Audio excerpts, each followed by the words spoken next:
Ui, apa hal ni? Kuning. Reput.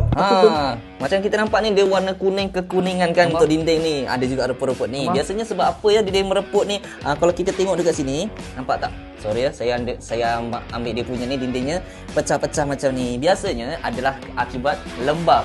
Bila dia dah lama sangat, potensi untuk lembab dekat satu dinding pun akan jadi. Risau juga sebab quality cat. Kita dah pakai quality cat. Kadang quality cat pun tak berkualiti sebab kita kadang tak tahu guna. Lepas tu cara ni macam mana nak hasilkan ni? Nak bersihkan ni, nak bagi dia sebabkan akibat lembab. Kita akan kemaskan dia, kita akan bagi rata dulu. Lepas tu kita akan gunakan bagi dia kering, betul-betul kering. Kita ada gunakan sealer. Sealer ni kita akan tutup. Dah lah rata. Lepas tu dia pun tak lembab.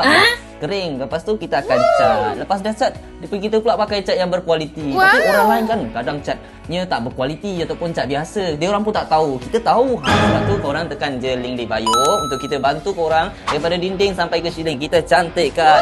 Untuk ni semua ni nak cantik kan? Korang klik je link di bio kan, nak pakai lama kan? Nanti jadi lagi warna kuning. Nanti jadi pula reput. Dah satu hal. Korang klik je link di bio, dibantu sampai daripada dah pecah ni. Sampai ke ceiling. Cat rumah korang nak cantikkan, klik je link bio, kita bantu korang.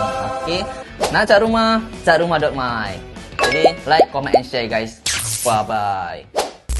Nak cat rumah, klik link di bio.